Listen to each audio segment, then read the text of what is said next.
Under US pressure, the European Union is weighing whether to push its Aspides naval mission into the Strait of Hormuz, sending EU warships into the heart of the Iran oil choke point.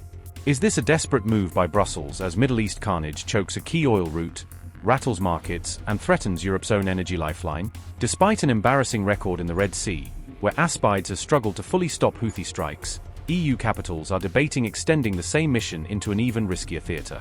German Foreign Minister bluntly said the mission has not been effective in its current task. So can a force branded a failure against the Houthis really secure Hormuz against Iran? The European Union is weighing whether to extend its Aspides naval mission into the Strait of Hormuz, according to recent reports. The issue came up as EU foreign ministers met in Brussels on March 16 to discuss the Middle East crisis and maritime security. EU Foreign Policy Chief Kaja Kallas said that keeping the Strait of Hormuz open is in the bloc's strategic interest. She added that the EU is discussing measures to help ensure the vital shipping route remains open to global trade. Aspides is the EU's naval operation launched in 2024 to counter attacks by Yemen's Houthi movement on commercial shipping. The mission was created to contain rising Houthi attacks on international shipping in the Red Sea and Gulf of Aden. Aspides currently has an Italian and a Greek warship under its direct command, according to Reuters-based reporting. The operation can also call on a French frigate and another Italian vessel for support when required. We first have to discuss what the member states are willing to do in the Strait of Hormuz. And there is also discussion that there could be element when the big fighting is over. But of course the needs to open the Strait of Hormuz are there right now. So we will discuss this today.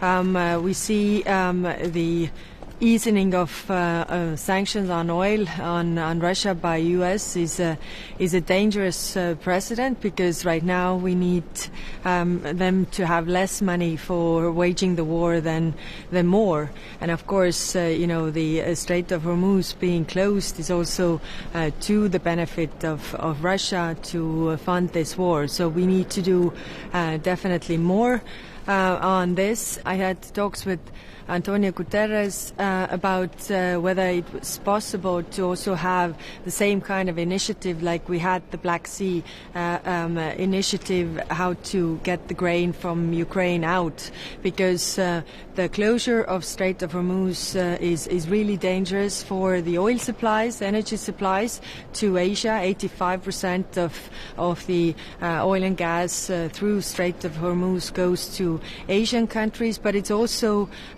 problematic for the fertilizers. And if there is a lack of fertilizers this year, there's going to be also food deprivation next year. So we discussed with Antonio Guterres how to make this happen.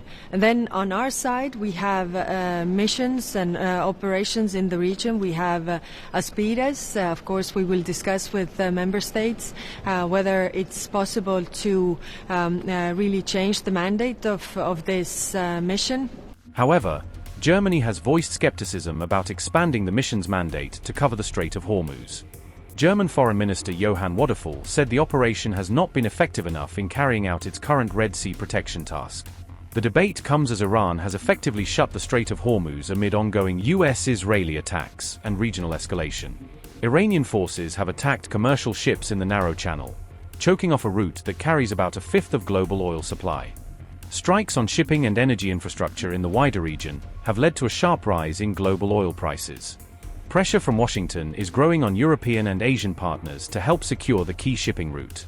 US President Donald Trump has urged the UK, France, China, and Japan to deploy naval vessels to the area to protect commercial shipping. Trump's Truth Social post read, quote, "Many countries, especially those who are affected by Iran's attempted closure of the Hormuz Strait, will be sending warships, in conjunction with the United States of America, to keep the strait open and safe. We have already destroyed 100% of Iran's military capability, but it's easy for them to send a drone or two, drop a mine, or deliver a close-range missile somewhere along, or in, this waterway, no matter how badly defeated they are.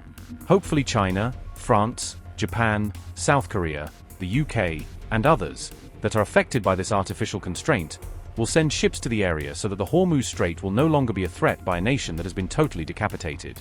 In the meantime, the United States will be bombing the hell out of the shoreline and continually shooting Iranian boats and ships out of the water. One way or the other, we will soon get the Hormuz Strait open, safe, and free." Unquote. The UK has said it is discussing a range of options with allies to ensure the security of shipping in and around the strait. France has also been working to assemble a broader coalition to help secure the Strait of Hormuz, according to reports. Any change to the mandate of Aspides would require unanimous approval from all 27 EU member states. Mr. President, which countries have said that they will help? Well, I can't say yet. It's a little early. They were contacted today and last night. But we've had some positive response. We had a few that would rather not get involved. Is China one of them? I don't want to tell you about that. I mean, I can't really say for sure, but China's an interesting case study. They get most of their oil, as you know, by far. They get a lot, about 90% on the strait. So I said, would you like to come in and we'll find out. Maybe they will, maybe they won't. You know, there's some other deeper reasons why they may not. They should come in my opinion. It never made sense for years. If you go back and look at what I've said years ago, I said, why are we maintaining the Hormuz Strait when it's really there for China and many other countries? Why aren't they doing it? And that's because we had weak leadership, to be honest with you. But I'm bringing it up now because I think even long term, I think it's something that other countries should help us with. How many other countries, Mr. President? And again, remember this about 7. I'm talking about 7. Just remember that it's something that we don't need, and these countries do need. And yet, for years, just like for years, we've been maintaining it, doing a great job. And now that the war is, now that they've been diminished in terms of military, their military has been greatly diminished. I think it's a good thing for other countries to come in. Now, it would have been nice, as I said to the Prime Minister of the UK, who sort of was reluctant to put his 2 aircraft carriers into harm's way. That would be 2 weeks ago. And as soon as we demolished, essentially, pretty much demolished them, not over yet, but pretty much we're in great shape. Let's put it that way, as everybody does. He said, we'd like to send our aircraft carriers. I said, I don't want them after we win the war. I want them before we start the war. So whether it's whether we get support or not, but I can say this, and I said it to them, we will remember.